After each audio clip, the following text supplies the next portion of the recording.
E o Palmeiras vai dar aumento para um dos heróis da classificação do time para a final da Libertadores da América. Vídeo de hoje do canal do Nicola traz esses números e fala também do Flamengo. Pedro joga ou não a final da Libertadores da América? Partida marcada para 29 de novembro. Quero te atualizar também sobre os preços das passagens aéreas para Lima, que explodiram depois da confirmação de Flamengo e Palmeiras como os finalistas. Quero contar também que tem ex-presidente do Cruzeiro condenando a Safiel. Bora te atualizar ainda sobre a crise financeira no Botafogo. Tem as últimas do mercado, bastidores, finanças e a possibilidade de Marcos Rojo, zagueiro do Racing, virar reforço do São Paulo. Será que esse nome já foi debatido dentro do tricolor?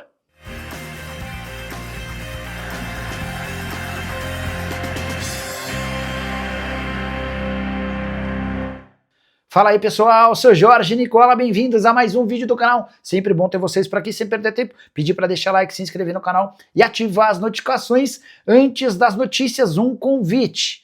Você precisa fazer parte do meu grupo do Telegram. E eu dou essa dica diária porque tem muita gente se dando bem com as minhas sugestões e informações para jogos esportivos. Você quer fazer sua fezinha? Então receba nossas dicas absolutamente de graça para fazer parte do meu grupo do Telegram. Só clicar no link do comentário fixo ou da descrição. Você vai ser direcionado para o Telegram. A partir daí basta me seguir por lá, beleza? Bora começar o vídeo contando que o Cruzeiro já divulgou 55 mil ingressos vendidos para a partida desse sábado contra o Vitória Mineirão, absolutamente lotado. Carga de 60.500 entradas, a tendência é que a gente tenha um público bem perto dos 60 mil. Já Paulo Vitor, auxiliar de André Jardine no América do México, é uma das possibilidades da seleção brasileira sub-20. Rodrigo Caetano analisa o currículo do Paulo Vitor para contratá-lo como treinador. Vale a lembrança de que a seleção brasileira não tem técnico no sub-20 desde a demissão de Ramon Menezes diante do fiasco no Mundial da categoria. Quero contar também que o SBT assinou nas últimas horas o contrato para a transmissão da Copa do Mundo de 2026. Agora é oficial, a emissora paulista vai ter direito a 32 jogos, será a quinta Copa do Mundo transmitida pela emissora de Silvio Santos hoje, depois do falecimento do Silvio. A emissora passou a pertencer às suas filhas. Galvão Bueno e Thiago Leifert estarão na equipe do SBT. Para completar o giro de notícias, contar que Fred Nantes, brasileiro que trabalhava na Conmebol desde 2018, foi demitido nas últimas horas. Ele ocupava o cargo de diretor de competições da Conmebol e esse é o tipo da dispensa que chama muita atenção pelo momento. Ele é demitido às vésperas da final da Libertadores e também da Sul-Americana. Estou tentando entender os motivos. Zagueiro do Racing na semifinal da Libertadores, Marcos Rojo, pode virar reforço do São Paulo? Essa pergunta me foi feita durante o programa do Nicola dessa quinta-feira aqui no YouTube. Não sabia de nada a esse respeito e repassei por uma fonte que está participando de todo o processo de definição do elenco para 2026. E a resposta foi, abre aspas, nunca falamos sobre esse nome. Quero usar esse exemplo do Marcos Rojo para contar para vocês o que o São Paulo procura e o que o São Paulo não procura em relação a reforços para a próxima temporada. O São Paulo fará alguns investimentos no mês de janeiro, até porque entende que em janeiro há a necessidade de ser a janela mais forte da temporada, especialmente por conta da antecipação do Campeonato Brasileiro. Você sabe que Brasileiro e Campeonato Paulista vão acontecer de forma simultânea a partir do próximo ano. Diante disso, São Paulo vai buscar a contratação de atletas mais importantes no início da temporada. Não é o caso do Rojo e não é o caso de jogadores com idade avançada e com histórico de lesões. E o zagueiro argentino do Racing tem as duas condições: 35 anos de idade e muitos problemas, quase todos relacionados a seu joelho. Antes de trocar o Boca Juniors pelo Racing, essa mudança aconteceu nessa temporada. O Rojo havia sofrido com uma série de problemas no joelho. Chegou a ficar 8 meses sem atuar. Em um desses momentos de pausa, chegou a ser especulado no Palmeiras, nome não confirmado. Importante registrar também que, por conta da dificuldade financeira, o São Paulo não fará enormes investimentos. A busca se dá por atletas jovens, com histórico pequeno de lesões, em que não haja a necessidade de um grande investimento. E dá para dizer também que zagueiro não é prioridade, especialmente depois da chegada do Rafael Tolói na última janela de transferências. Hoje o São Paulo tem Tolói, Arboleda, Alan Franco, Sabino, além de uma série de garotos da base que serão promovidos num futuro não tão distante. O Ferrares pode ser utilizado como zagueiro e como lateral, embora seja zagueiro de origem. Bora falar agora sobre a crise financeira no Botafogo, que atinge seu pior momento.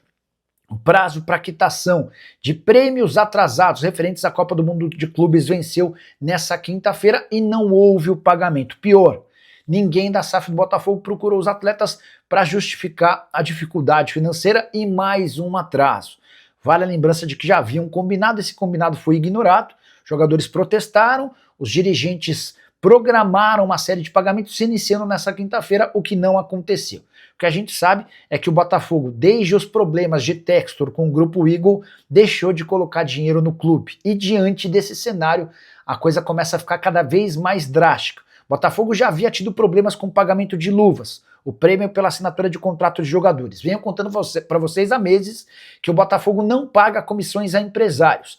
A fama do Textor entre empresários brasileiros é a pior possível. Isso sem falar numa série de pendências com outros clubes que venderam jogadores para o Botafogo e não receberam. O Botafogo vai ser alvo de uma série de processos na FIFA. Para completar, importante registrar que se não conseguir mais ou menos 300 milhões de reais em aporte, o Botafogo vai ter dificuldade, inclusive, para pagar suas contas mais básicas de salários, direitos de imagem, água, luz e tudo mais. Aos pouquinhos, o castelo construído por John Textor no Botafogo parece estar ruindo.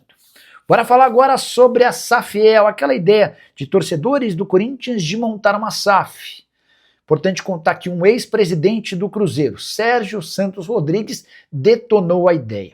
Só para você entender o conceito, a SAFiel pretende fazer uma SAF no Corinthians completamente diferente de todas as outras. A gente tem, por exemplo, no Cruzeiro, o Pedro Lourenço, dono de 80% das ações. A gente tem o Grupo City como dono da maior parte das ações no Bahia.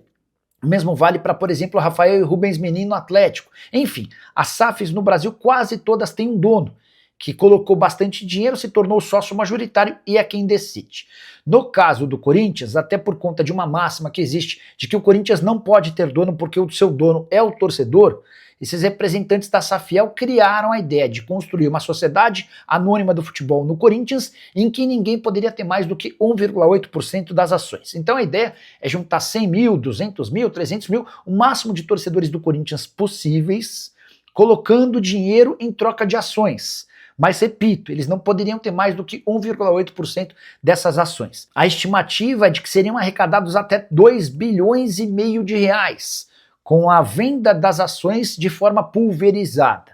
E aqui que vem a crítica do ex-presidente do Cruzeiro, Sérgio Santos Rodrigues. Ele fala, abre aspas, eu acho que é um pouco irreal iludir o torcedor de que você vai ter um pedaço do seu time. Ninguém gasta dinheiro para não ser majoritário, para não tomar qualquer decisão. Vale a lembrança de que o Sérgio Santos Rodrigues tem experiência em algumas SAFs. Ele participou, por exemplo, da venda da SAF do Cruzeiro para o Ronaldo Fenômeno. Recentemente, ele estudou e opinou a respeito da SAF na Portuguesa. Para o Sérgio Santos Rodrigues, há uma série de causas importantes a serem debatidas, como, por exemplo, e se o Corinthians se transforma numa SAF, vende essas ações de maneira pequena para milhares de pessoas, e se o Corinthians quebra, como é que essas pessoas que adquiriram essas ações vão reconstituir o Corinthians? Elas vão ser processadas? Enfim, é o tipo de opinião que a gente ainda não havia ouvido. Muita gente elogiando a ideia da SAF. Eu já contei para vocês que dentro da diretoria do Corinthians a ideia está completamente descartada porque os corintianos que cuidam do clube hoje entendem que não há necessidade da transformação do timão numa SAF, mas é a primeira voz que eu escuto falando de forma pública contrária à ideia da SAFiel. Você gosta, não gosta? Já usa o espaço para comentário para registrar a sua opinião, beleza? Quero falar agora sobre passagens aéreas para Lima, no Peru, palco da final da Libertadores da América. Você sabe que Flamengo e Palmeiras se enfrentam por lá no dia 29 de novembro. E dá para dizer que as passagens aéreas, a partir da confirmação desse jogo, explodiram. Se você está em São Paulo e quiser comprar uma passagem aérea agora, vai gastar entre 5.500 e 7.000 reais. Se você está no Rio de Janeiro, vai gastar ainda mais, de 7.000 a 9.000 reais. E é natural que esses valores vão aumentando com o passar dos dias, até porque mais gente vai comprando, vão sobrando menos entradas e esses valores vão subindo. Só para registrar, um ano atrás, sem que houvesse uma final de Libertadores, os preços equivaliam a quase 100% menos. Ou seja, você poderia comprar passagens aéreas para a capital peruana pela metade do valor.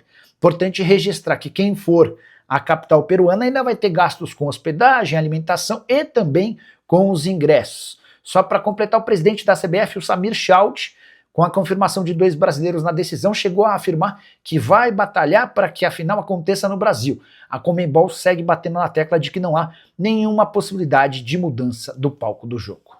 Quero falar agora sobre Pedro. O centroavante e artilheiro do Flamengo tem chance de disputar a final da Libertadores da América. Ainda resta quase um mês, praticamente um mês, né? Mas não dá para cravar a presença do Pedro. Existe muita cautela e cuidado do Pedro em relação a esse processo de recuperação. Assim que ele sofreu uma fratura no antebraço direito, o Pedro deixou bem claro que não voltaria a jogar enquanto não tivesse a fratura consolidada. Ele tem muita preocupação de voltar de forma precoce e acabar prejudicando, por exemplo, o seu braço. Nesse momento, inclusive, o braço está todo imobilizado e ele tem feito trabalhos físicos bem leves, apenas nos membros inferiores, bicicleta e alguma coisa na academia, mexendo apenas com as pernas. A tendência é que ele passe por um raio-x entre 2 e 3 semanas para avaliar a consolidação dessa fratura. E é a partir do exame desse raio-x que o Flamengo vai saber se terá ou não condição de contar com o seu camisa 9 e artilheiro. Importante registrar que, pela tabela, o Flamengo faz mais 6 jogos daqui até a final da Libertadores. Os jogos marcados contra Sport em casa, São Paulo fora, Santos em casa, Sport fora, Fluminense fora e Red Bull Bragantino em casa. Saideira sobre o Fla, mais de 50 mil ingressos vendidos para o jogo de sábado contra o Sport no Maracanã. Hora de falar sobre um dos heróis, talvez o principal herói da classificação do Palmeiras contra a LDU nessa quinta-feira. Eu me refiro a Alan, atacante formado na base do Palmeiras e dono do menor salário entre todos os atletas que estiveram em campo defendendo o Palmeiras no confronto contra os equatorianos. E foi o Abel Ferreira quem colocou o assunto salário em pauta depois da classificação alviverde. O Abel disse o seguinte, abre aspas, ele é muito bom jogador e já vendemos vários outros atletas. Não precisam falar muito dele. E ele deu até uma risada nesse momento. O Abel completa, perguntei o salário dele. Talvez o que menos ganhe na equipe principal. Falei com o Barros e ele disse sim, Abel, vamos tratar disso. Ou seja, o Abel Ferreira deu uma bronca no diretor de futebol exigindo um reajuste salarial. Esse reajuste ainda não aconteceu. Paulo Pitombeira vai ser chamado nos próximos dias para que esse aumento possa ser pago. Hoje, o Alan, de 21 anos de idade, jogador da base do Palmeiras, fatura na casa dos 50 mil reais por mês. A tendência é que ele tenha seu salário dobrado, para ganhar a partir de 100 mil reais mensais, com escalonamento ano após ano, de acordo com metas a serem batidas. Só para lembrar, o Estevão, quando troca o Palmeiras pelo Chelsea, ganhava na casa dos 120 mil reais mensais. O Hendrick tinha basicamente o mesmo salário. E esse é outro grande trunfo que as categorias de base do Palmeiras oferecem ao clube. Além de jogadores extremamente promissores e que são importantes no time principal, eles chegam à equipe de cima ganhando muito menos do que o restante do elenco. Hoje, só para lembrar, o Alan, com 50 mil por mês, foi o craque do jogo contra a LDU, enquanto o Palmeiras tem, por exemplo, o Andrés Pereira ganhando 2 milhões e 200 mil reais mensais. Só para completar, registrar também que o Alan explodiu no Instagram. Ele tinha, antes da partida, 200 mil seguidores. Fui checar antes de gravar esse vídeo e já eram 397 mil na tarde dessa sexta-feira. E você, o que pensa sobre o atacante do Palmeiras? Use o espaço para comentário para registrar qualquer opinião a respeito do vídeo. Só não esquece de deixar like, de se inscrever no canal. A gente se encontra assim que surgir notícia. Tchau!